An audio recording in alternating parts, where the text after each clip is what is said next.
ಒಳ ಮೀಸಲಾತಿ ವರ್ಗೀಕರಣದ ವಿಚಾರದಲ್ಲಿ ಭಾರಿ ಅನ್ಯಾಯ, ಇದನ್ನು ನಾವು ಸಂಪೂರ್ಣವಾಗಿ ವಿರೋಧಿಸುತ್ತೇವೆ. ಬಂಜಾರ ಗುರುಪೀಠದ ಶೇವಲಾಲ್ ಸ್ವಾಮೀಜಿ ತೀವ್ರ ಖಂಡನೆ.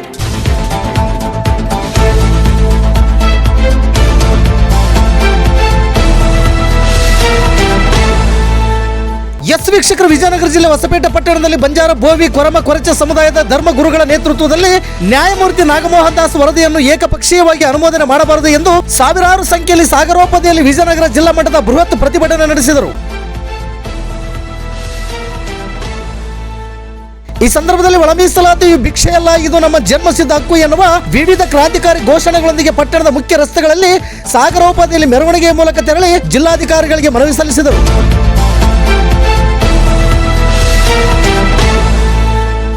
ಈ ಸಂದರ್ಭದಲ್ಲಿ ಬಂಜಾರ ಗುರುಪೀಠದ ಧರ್ಮಗುರುಗಳಾದ ಶೇವಲಾಲ್ ಸರ್ದಾರ್ ಸ್ವಾಮೀಜಿರವರು ಮಾತನಾಡಿ, ನಿನ್ನೆ ನಡೆದ ಕರ್ನಾಟಕ ರಾಜ್ಯ ಸರ್ಕಾರದ ಸಂಪುಟ ಸಭೆಯಲ್ಲಿ ಒಳ ಮೀಸಲಾತಿ ವರ್ಗೀಕರಣದ ವಿಚಾರವನ್ನು ಚರ್ಚೆ ಮಾಡಿ ಒಂದು ಸಮುದಾಯಕ್ಕೆ 6%, ಮತ್ತೊಂದು ಸಮುದಾಯಕ್ಕೆ 6% ಹಾಗೂ ಇನ್ನು ಉಳಿದಂತೆ 63 ಜಾತಿ ಸಮುದಾಯಗಳಿಗೆ 5% ಮೀಸಲಾತಿ ಎಂದು ಘೋಷಣೆ ಮಾಡಿದ್ದಾರೆ. ಇದು ಬಹಳ ದೊಡ್ಡ ಅನ್ಯಾಯವಾಗಿದೆ. ಒಳ ಮೀಸಲಾತಿ ವರ್ಗೀಕರಣ ಮಾಡುವುದಕ್ಕೆ ಸಂವಿಧಾನದಲ್ಲಿ ಅವಕಾಶವಿಲ್ಲ. ಆದರೂ ಕೂಡ ಸುಪ್ರೀಂ ಕೋರ್ಟ್ ಆದೇಶದಂತೆ ನ್ಯಾಯಮೂರ್ತಿ ನಾಗಮೋಹನ್ ದಾಸರವರ ವರದಿಯನ್ನು ಆಧರಿಸಿ ಅದರ ಒಂದು ಅಂಕಿ ಅಂಶವನ್ನು ತೆಗೆದುಕೊಂಡು ಈಗಾಗಲೇ 3 ಭಾಗವಾಗಿ ವಿಂಗಡಣೆ ಮಾಡಿದ್ದಾರೆ. ಇದಕ್ಕೆ ಸಂಪೂರ್ಣವಾಗಿ ನಮ್ಮ ವಿರೋಧವಿದೆ ಎಂದು ಕಿಡಿಕಾರಿದರು. ಈ ಸಂದರ್ಭದಲ್ಲಿ ಬೋವಿ ಸಮಾಜದ ಜಿಲ್ಲಾಧ್ಯಕ್ಷರಾದ ದೊಡ್ಡರಮಣ ಮತ್ತು ಬಂಜಾರ ಸಮುದಾಯದ ಜಿಲ್ಲಾಧ್ಯಕ್ಷರಾದ ಲಾಲೆ ನಾಯ್ಕ್, ಬಂಜಾರ ಸಮುದಾಯದ ಸಂಡೂರು ತಾಲೂಕು ಅಧ್ಯಕ್ಷರಾದ ಸುಶೀಲನಗರ ಗ್ರಾಮದ ಬಾಬು ನಾಯ್ಕ್ ಸೇರಿದಂತೆ ಹಲವಾರು ಮುಖಂಡರು ಮತ್ತು ಸಾವಿರಾರು ಸಂಖ್ಯೆಯಲ್ಲಿ ಜನಸಾಗರ ಪ್ರತಿಭಟನೆಯಲ್ಲಿ ಭಾಗವಹಿಸಿದ್ದರು.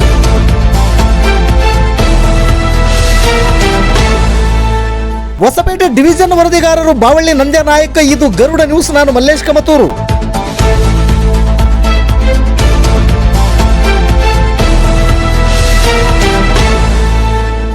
ಸರ್ಕಾರ ಒಂದು ತೀರ್ಮಾನವನ್ನು ಮಾಡಿದೆ. ಆ ತೀರ್ಮಾನವನ್ನು ನಾವು ಅಸೆಂಬ್ಲಿ ನಡೀತಾ ಇರೋದ್ರಿಂದ ಅಸೆಂಬ್ಲಿನಲ್ಲೇ ಸ್ಟೇಟ್ಮೆಂಟ್ ಮಾಡಬೇಕು ಅಂತೇಳಿ ತೀರ್ಮಾನ ಮಾಡಿ ಈಗ ಆ ಹೇಳಿಕೆಯನ್ನು ಕೊಡ್ತಾ ಇದ್ದೇನೆ. ಜಸ್ಟಿಸ್ ಎಚ್.ಎನ್. ನಾಗಮೋಹನ್ ದಾಸ್ ಅವರ ಆಯೋಗವು ರಾಜ್ಯದ 101 ಪರಿಶಿಷ್ಟ ಜಾತಿಗಳನ್ನು ಸಮಗ್ರವಾಗಿ ಅಧ್ಯಯನ ಮಾಡಿ ದಿನಾಂಕ 1/8/2025 ವರದಿಯನ್ನು ಸಲ್ಲಿಸಿತು. ಆಯೋಗವು ಪರಿಶಿಷ್ಟ ಜಾತಿಗಳಿಗೆ ಸೇರಿದ 1,05,09,871 ಜನರ ದತ್ತಾಂಶಗಳನ್ನು ಸಂಗ್ರಹಿಸಿದೆ. 93% ಪರಿಶಿಷ್ಟ ಜಾತಿಗಳ ಜನಸಂಖ್ಯೆಯು ಈ ಸಮೀಕ್ಷೆಗೆ ಲಭ್ಯವಾಗಿದೆ. ಸಚಿವ ಸಂಪುಟವು ಈ ವರದಿಯನ್ನು ಕೂಲಂಕಷವಾಗಿ ಪರಿಶೀಲಿಸಿದೆ.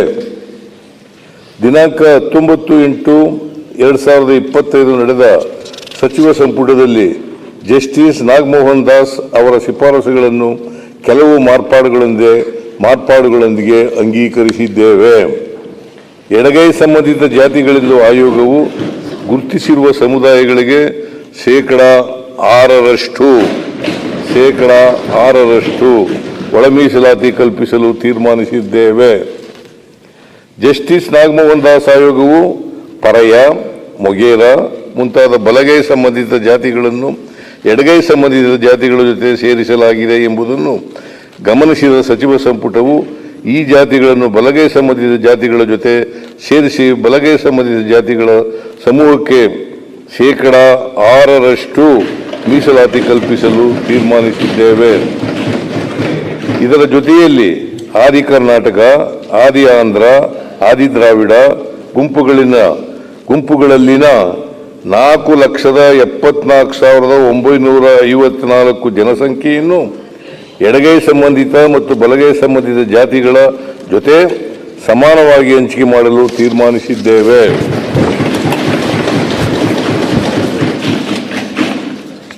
ಸ್ಪೃಶ್ಯ ಜಾತಿಗಳ ಗುಂಪಿಗೆ ಜಸ್ಟಿಸ್ ನಾಗಮೋಹನ್ ದಾಸ್ ಅವರು 4% ಮೀಸಲಾತಿಯನ್ನು ಶಿಫಾರಸು ಮಾಡಿದ್ದರು.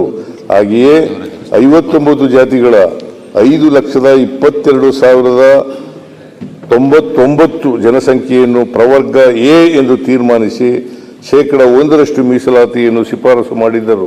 ಕೆಲವು ತಾಂತ್ರಿಕ ಕಾರಣಗಳಿಂದ 2 ಗುಂಪುಗಳನ್ನು ಒಟ್ಟಿಗೆ ಸೇರಿಸಿ 5% ಮೀಸಲಾತಿ ನೀಡಲು ತೀರ್ಮಾನಿಸಿದ್ದೇವೆ. ಶೇವಲಾಲ್ ಸರ್ದಾರ್ ಸ್ವಾಮೀಜಿ ಬಂಜಾರ ಗುರುಪೀಠದ ವತಿಯಿಂದ ಮಾತನಾಡ್ತಾ ಇದ್ದೇನೆ.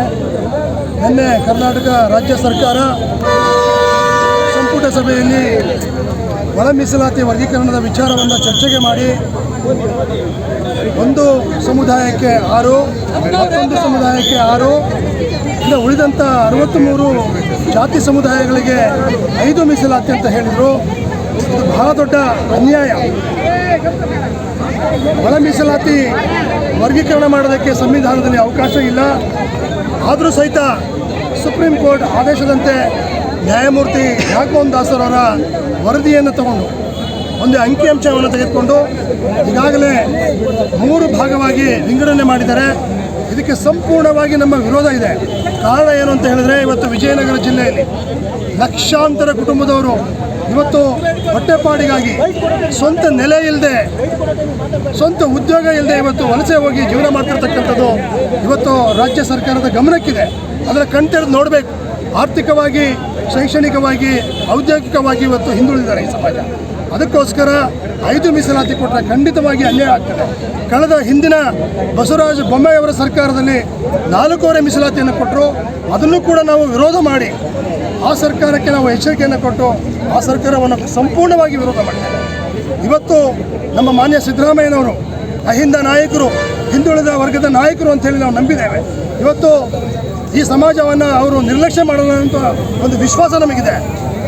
ಮಾನ್ಯ ಘನವೆತ್ತ ಸರ್ಕಾರದ ಮಾನ್ಯ ಮುಖ್ಯಮಂತ್ರಿಗಳು ಈ ಸಮಾಜದ ಅಧ್ಯಯನವನ್ನು, ಈ ಸಮಾಜದ ಸ್ಥಿತಿಗತಿಯನ್ನು ಅವರು ಭಾಳ ಗಂಭೀರವಾಗಿ ಚರ್ಚೆ ಮಾಡಿ ಅದನ್ನು ಅರ್ಥ ಮಾಡಿಕೊಂಡು ಅವರು ನ್ಯಾಯಯುತವಾಗಿರ್ತಕ್ಕಂಥ ಒಂದು ಮೀಸಲಾತಿಯ ಪ್ರಮಾಣವನ್ನು ಹೆಚ್ಚಿಸಬೇಕು. ಕಳೆದ ಸರ್ಕಾರದಲ್ಲಿ 4 ಅಂತ ಹೇಳಿದ್ರು.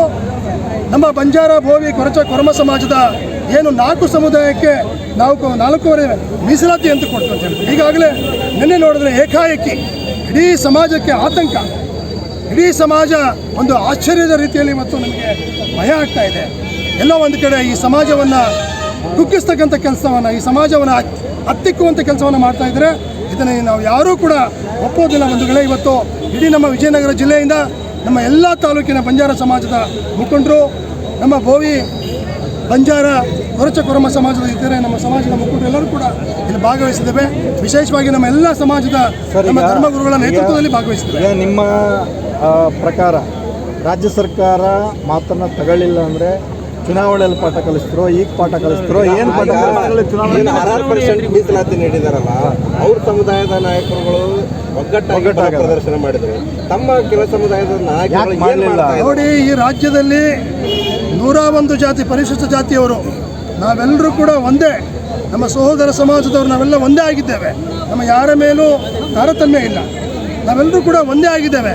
ಎಲ್ಲೋ ಒಂದು ಕಡೆ ಷಡ್ಯಂತರ, ನಮ್ಮ ಸಹೋದರ ಸಮಾಜದ ಮಧ್ಯೆ ಒಂದು ಮೀಸಲಾತಿಯ ಕಿಚ್ಚನ್ನು ಹೊತ್ತಿಸಿ ನಮ್ಮನ್ನು ಏನೋ ಡಿವೈಡ್ ಮಾಡ್ತಾ ಇದ್ದಾರೆ. ನಮ್ಮ ಸಂಘಟನೆಯನ್ನು, ನಮ್ಮ ಒಗ್ಗಟ್ಟನ್ನು ಹೊಡಿತಾ ಇದ್ದಾರೆ. ಇದು ರಾಜಕೀಯ ಷಡ್ಯಂತರ. ನಮ್ಮ ಕನಸು ಏನು ಅಂತ ಹೇಳಿದ್ರೆ, ಮುಂದಿನ ದಿನಗಳಲ್ಲಿ ಈ ರಾಜ್ಯದಲ್ಲಿ ದಲಿತ ಮುಖ್ಯಮಂತ್ರಿ ಆಗಬೇಕು ಅನ್ನೋಂಥ ಕನಸನ್ನು ಇಟ್ಕೊಂಡವರು.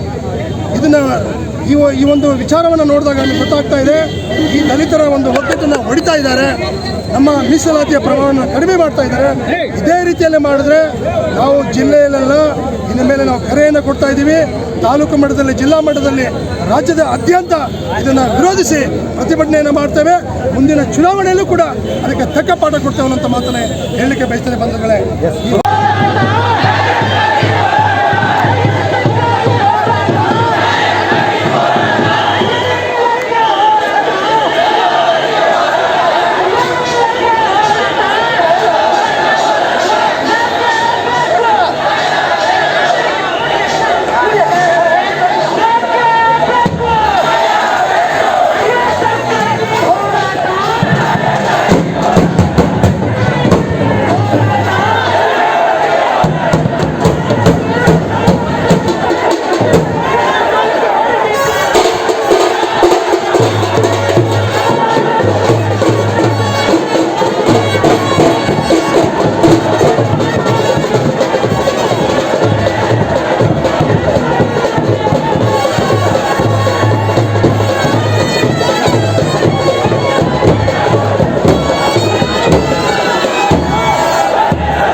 ಸಮಾಜ ದಯಮಾಡಿ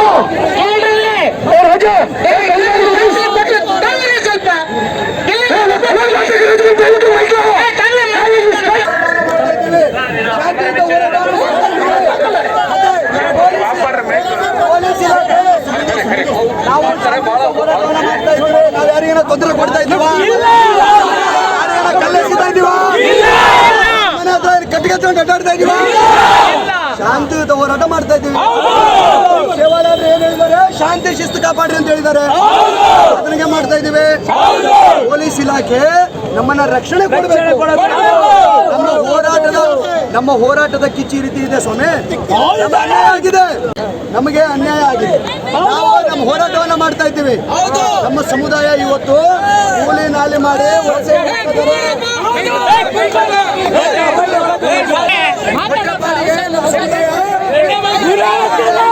ಬೇರೆ ರಾಜ್ಯಕ್ಕೆಲ್ಲ ಹೋಗ್ತಾ ಇದ್ದಾರೆ. ಅನ್ಯಾಯ ಆಗಿರೋದು ನಮಗೆ. ಸಿದ್ದರಾಮಯ್ಯ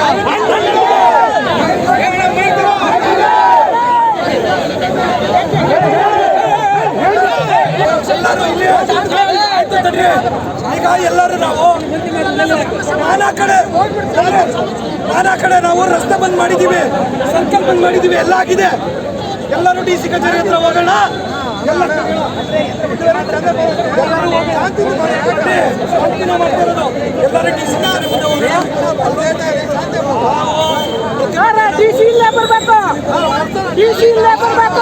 ಸಾಹೇಬ್ರಿಗೆ ಪೊಲೀಸ್ ಇಲಾಖೆ ಆಯ್ತು, ಪೊಲೀಸ್ ಇಲಾಖೆ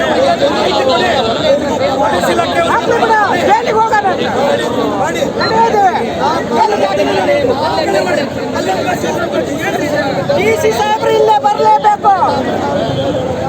ಬರ್ರಿ ಯಾವುದೇ ಹೋರಾಟ